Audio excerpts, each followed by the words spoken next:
나타난 인물 중에 잉태되어서 태중에서부터 나올 때, 또 소년의 때, 청년의 때, 그리고 늙어 죽어 장례식까지의 모든 과정이 기록되어 있는 사람은 야곱밖에 없습니다.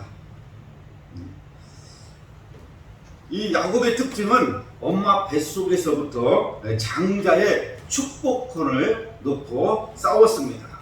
야곱은 복에 대한 욕심이 많았어요. 배고픈 형의 약점을 이용해서 팥죽 한 그릇에 하고 이렇게 장자의 명분을 바꿉니다. 이 장자권이 신약에 와서는 자녀권, 하나님의 자녀권, 하나님의 자녀라고 하는 이 자녀권, 이 자녀권을 먹고 사는 것 때문에, 혹 한 그릇 식물 때문에 바꾸면 안 됩니다. 우리는 구원받은 백성이요, 하나님의 자녀입니다. 그러므로 이 자녀권을 먹고 사는 것 때문에 바꿔서는 안 되는 것입니다. 어떤 어려움이 있다 할지라도 주의를 지키고 구원의 축복을 빼앗기지 말고 잘 지키시기를 축복합니다. 오늘 말씀은 이삭이 이제 나이가 많아 눈이 어두워서 잘 보이지 않고 죽을 날이 가까움을 깨닫고 자기가 사랑하는 예서에게 말합니다. 내가 즐기는 별미를 만들어 내게로 가져와서 먹게 하여 내가 죽기 전에 내 마음껏 내게 축복하게 하라. 사람이 늙고 또 기력이 쇠하면 분별력이 떨어지죠. 이삭도 예외는 아니었습니다.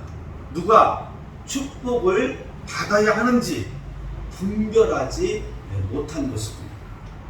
하나님의 뜻은 큰 자가 어린 자를 섬기리라, 이렇게 말씀하셨어요. 그러니까 큰 자가 어린 자를 섬기리라. 그런데 하나님의 뜻은 중요하게 생각하지도 않고 자기 생각대로 축복하려고 한 것입니다. 그리고 이삭은 장자를 축복하는 일에 고기를 배불리 먹고 육적인 방법으로 하려고 지금 하고 있습니다. 그 당시의 관습상 장자권을 축복할 때는 온 가족들을 불러 모아서 잔치를 베풀었습니다. 그 다음에 하나님 앞에 예배를 드리고 축복을 해야 되는데, 배부르게 먹은 후에 축복을 하겠다, 이것은 인간적인 생각입니다. 축복은 내가 주는 것이 아닙니다. 하나님의 복이 다른 사람에게 임하기를 소원하는 것이 축복입니다. 그러니까 이 축복 기도는 영적인 일이에요. 근데 눈이 어두워서 조금 보이지 않는다고 하나님의 약속과 이 축복을 쉽게 바꾸려고 한 것입니다. 23절 말씀 보면 능히 분별하지 못하여, 그러니까 분별하지 못한다는 말은 분별력을 잃어버렸다는 것입니다. 영적인 눈이 어두워진 거예요. 하나님의 신령한 일을 인간의 생각으로 하려고 하니까 영적인 눈이 어두워진 것입니다. 여러분은 영적으로 날마다 새로지기를 바랍니다. 그래서 영적인 눈이 어두워지면 안 돼요. 엘리 제사장도 영적인 눈이 어두워졌어. 분별을 못했어요. 근데 이삭도 보니까 이 영적인 눈이 지금 어두워져서 분별을 하지 못하고 있는 것입니다. 육적인 힘은 떨어져도 영적인 힘은 독수리치며 정말로 날개치며 올라가는 것처럼 우리는 날마다 올라가야 될 줄로 믿습니다. 그래서 영적인 눈이 밝아져야 된다. 영적인 눈이 어두워지면 안 돼요. 영적인 눈이 밝아져야 돼요. 그래야 내가 할 일이 보이는 거예요. 하나님의 일을 알게 되는 거예요. 성경이 보이기 시작하는 것입니다. 그래서 영적인 눈이 밝아야 돼요. 세상적인 눈은 어두워지는 게 좋아요. 세상적인 눈이 밝아지면 죄 짓는 것밖에 안 보여요. 그러니까 세상적인 눈은 좀 어두워지고 영적인 눈이 밝아져서 하나님의 일을 우리는 분별하고 살아야 하는 것입니다. 사도 바울이 다메섹 도상에서 예수님을 만난 후에 눈이 어두워졌어요. 육적인 눈이 어두워진 것입니다. 육적인 눈이 밝았을 때는 그가 어떻게 했습니까? 예수 믿는 사람 잡아다가 감옥에 가두었어요. 사람 죽이는 일을 했어요. 그런데 예수님을 만나고 나서 이 육적인 눈이 어두워져 버렸어요. 그리고 영적인 눈을 뜨게 된 것입니다. 영적인 눈을 뜨니까 하나님의 일을 알게 돼요. 내가 해야 될 일이 무엇인지 분별하게 돼요. 그래서 그때부터 목숨을 걸고 복음을 전한 것입니다.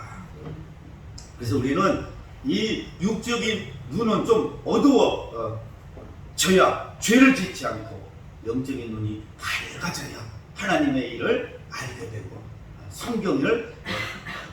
성경이 보이기 시작합니다. 자, 하나님께서는 이런 이삭의 잘못된 생각을 그대로 내버려 두지 않았습니다. 리브가로 하여금 에서와 이삭의 음모를 듣게 하셨습니다. 오늘 5절 말씀 보니까 이삭이 그 아들 에서에게 말할 때에 리브가가 들었더니 그랬어요. 리브가가 들었다는 거예요. 영적인 귀가 밝아진 것입니다. 리브가가 영적인 귀가 밝아진 거예요. 영적인 눈이 밝아지고 영적인 귀가 밝아지니까 하나님의 일을 이렇게 알게 되잖아요. 리브가는 오래전부터 하나님의 축복이 예서가 아닌 야곱에게 임할 것이라는 사실을 알고 있었습니다. 그런데 가만히 보니 상황이 잘못되어가고 있는 거예요. 야곱이 아닌 예서가 축복받는 상황이 벌어진 것입니다. 리브가는 이런 비밀스러운 이야기를 들었을 때에 고민을 합니다. 리브가의 고민은 하나님의 뜻을 따를 것인가 아니면 남편의 뜻을 따를 것인가 하는 것입니다. 우리도 가끔 이런 고민을 하잖아요. 세상의 뜻을 따를 것인가 아니면 하나님의 뜻을 따를 것인가. 이것을 놓고 우리가 갈등할 때가 참 많이 있습니다. 드디어 리브가는 하나님의 뜻을 따라가야 되겠다고 결심을 합니다. 그래서 야곱으로 하여금 염소를 잡아오게 합니다. 그리고 그 염소를 이삭의 입맛에 맞게 요리하여 야곱에게 줍니다. 그런데 야곱이 아버지를 속이다가 오히려 저주를 받을까 두렵습니다. 이렇게 말해요. 내가 아버지 속이다가 오히려 내가 저주를 받을까 두렵습니다. 이때 리브가가 아주 중요한 말을 합니다. 13절에 보니까 내 아들아 너의 저주는 내게 돌리리니 내 말만 따르고 가서 가져오라. 모든 저주를 자기에게 돌리겠다는 것입니다. 그러니까 리브가는 성경에서 하나님의 뜻을 위해 자신이 저주를 받겠다고 나선 최초의 인물입니다. 역사가 흐른 다음에 모세도 내가 저주를 받는 한이 있어도 내 민족의 잘못을 용서해 달라고 하나님 앞에 기도하죠. 또 로마서에 보니까 사도 바울도 내가 저주를 받아 하나님으로부터 끊어지는 한이 있어도 내 동족을 구원해 달라고 기도합니다. 근데 우리가 잘 알고 있는 믿음의 조상이라고 하는 이 아브라함 어떻게 했습니까? 이삭을 바치라고 할 때에 아브라함은 이삭을 데리고 모리아산으로 올라갑니다. 그리고 이삭을 결박하고 하나님 앞에 바쳐요. 우리 같으면 하나님 자식을 바치라니 차라리 내가 제물이 되겠습니다 이렇게 하지 않겠어요? 근데 아브라함은 그렇게 하지 않았어요. 자신이 제물이 되겠다 이렇게 나서지 않았습니다. 그러나 리브가는 인류의 저주를 대신 짊어진 예수 그리스도와 같은 결단을 합니다. 예수님이 우리의 모든 죄를 다 짊어지시고 하나님 저들의 죄를 다 나에게 주십시오. 내가 저주를 받겠습니다. 그리고 저들을 용서해 주시고 구원해 달라고 예수님이 나섰잖아요. 그러니까 이 리브가가 참 예수님의 그 마음을 닮은 것 같아요. 그래서 최초의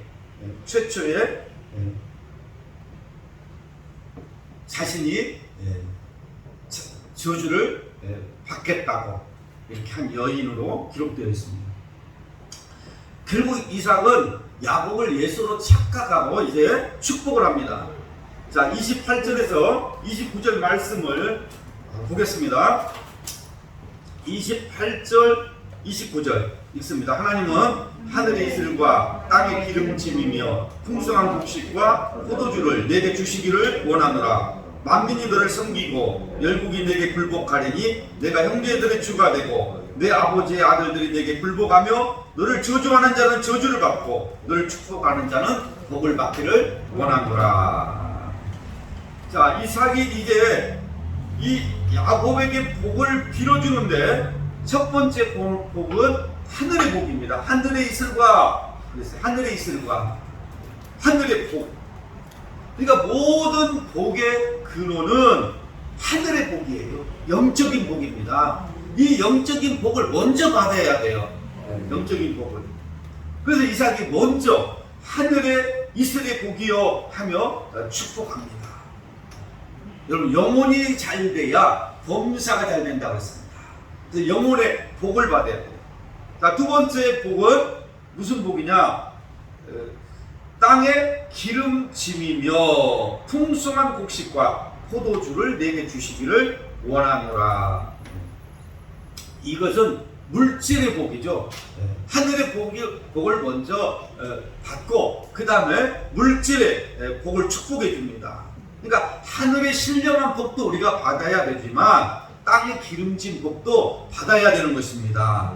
기름진 복을 받아야 물권이 옵니다. 때를 따라 축복하시는 땅의 기름진 축복, 물질의 복을 받으시기 바랍니다. 그 다음에 세 번째 복을 보겠습니다. 만민이 너를 섬기고 열국이 내게 굴복하리니. 자, 이 세 번째 축복은 사람을 다스리고 지배하는 그런 권세를 말하죠. 그러니까 리더십, 인권의 복을 말하고 있습니다. 그래서 인권의 복을 받아야 돼요. 영권, 물권, 인권이 지금 나오고 있잖아요. 신명기를 보면 꼬리가 되지 말고 머리가 되게 해달라는 말씀이 있어요. 신명기 28장 13절 말씀에 보면은 내 하나님 여호와의 말씀을 듣고 잘 지켜 행하면 여호와께서 너를 머리가 되고 꼬리가 되지 않게 하시며 위에만 있고 아래에 있지 않게 하겠다 이렇게 약속하고 있습니다. 그러니까 우리가 기도할 때 하나님 머리 되게 해주시고 꼬리 되지 않게 하시고 위에만 있게 하시고 아래에 있지 않게 이렇게 기도하는데 그 전에 나오는 말씀이 있죠. 하나님의 말씀을 먼저 듣고 지켜 행하면 그랬어요. 하나님 말씀을 듣고 지켜 행할 때에 머리가 되게 해주시고 꼬리가 되지 않게 해주시겠다 이 말이에요. 그리고 위에만 있게 하시고 아래에 있지 않게 해주시겠다. 그러니까 우리는 앞에 말씀을 따로 떼어놓고 그냥 머리 되게 해주시고 위에만 있게 해달라고 기도하면 안 되는 거예요. 그 전제 조건이 있잖아요. 먼저 말씀을 듣고 지켜 행하는 자에게. 우리가 식당에 가면 부적 같은 것이 하나 딱 붙어 있어요. 뭐가 붙어 있을까요? 식당에 가면은 내 시작은 미약하였으니 내 나중은 심히 창대하리라. 마치 예수 믿는 사람들이 꼭 부적처럼 다 붙여놔요. 그거를 식당에. 내 시작은 미약하였으니 내 나중은 심히 창대하리라. 그러면 그거 액자 하나만 그냥 걸어놓으면 식당들이 안 되는 식당이 없어야 될 거 아니에요. 다 잘 돼야 될 것 아닙니까? 그런데 그 전에 전제 조건이 있어요. 욥의 친구 빌닷이라는 친구가 욥을 위해서 한 말인데,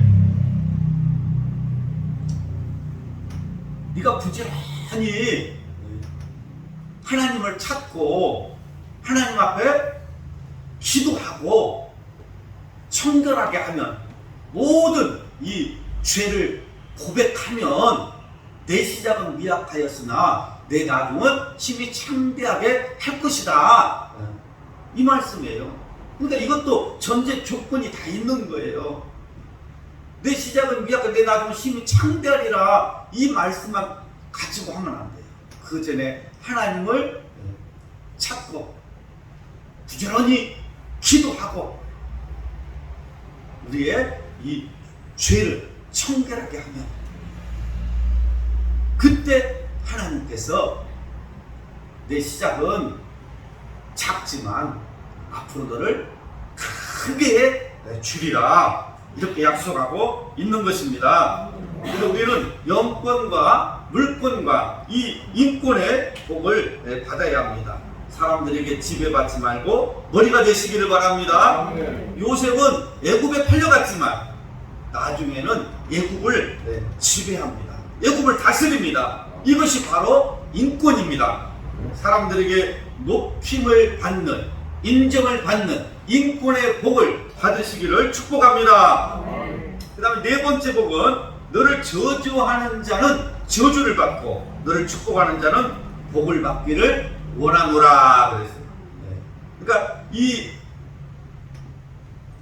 복의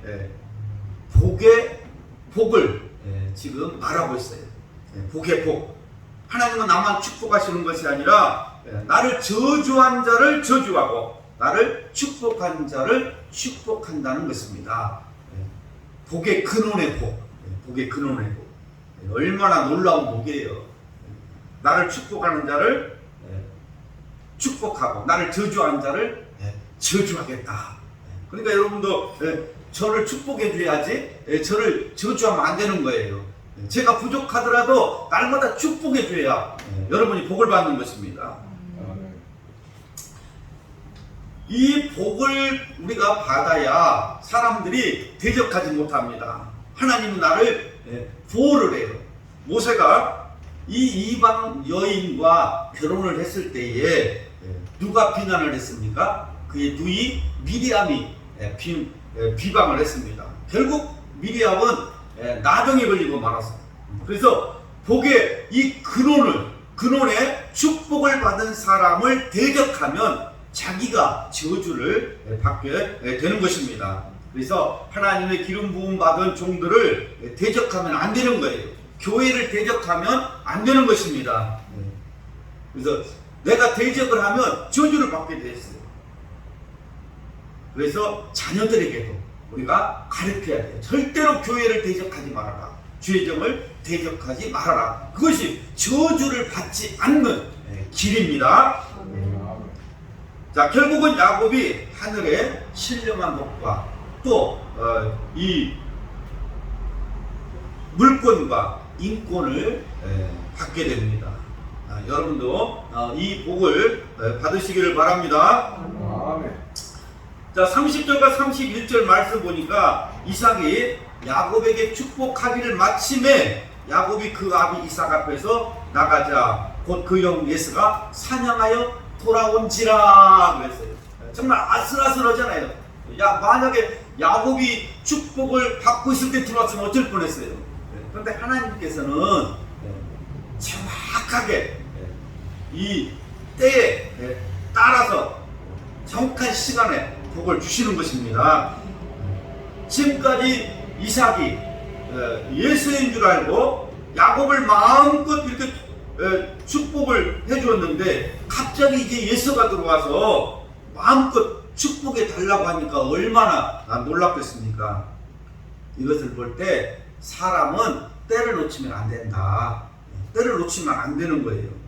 실패한 사람들이 하는 그 말이 무엇이에요? 실패한 사람들. 그때 할 걸, 그때 기도할 걸, 그때 막 은혜 받으라고 할 때 그때 그냥 열심히 할 걸. 고린도후서 6장 1절에서 2절 말씀을 보면 보라 지금은 은혜 받을 만한 때요 그랬어요. 보라 지금은 구원의 날이로다. 그러니까 하나님의 은혜를 언제 받으라는 거예요? 지금 받으라는 거예요. 지금 하나님의 은혜를 지금 받아라. 내일로 미루지 말고 오늘 받으라는 것입니다. 때를 놓치지 말고 남들 축복받고 난 뒤에 가서 복 받으려고 하지 말고 지금 받으라는 거예요. 남들 복 다 받고 난 다음에 그때 가서 받으려고 하면은 받을 게 없어요. 지금 받아야 돼요. 마귀가 하는 말은 다음에라고 유혹을 하잖아요. 다음에 해. 내일부터 해. 오늘 푹 쉬고 내일부터 기도해. 그냥 하나님은 지금 오늘 받으라고 말씀합니다. 때를 놓치지 말고 지금 받으시기 바랍니다. 야곱에게 복을 주셨던 하나님께서 여러분을 축복하실 것입니다. 하나님께서 너를 위하여 예비해 두신 이 놀라운 축복의 소유자가 다 되시기를 주의 이름으로 축복합니다.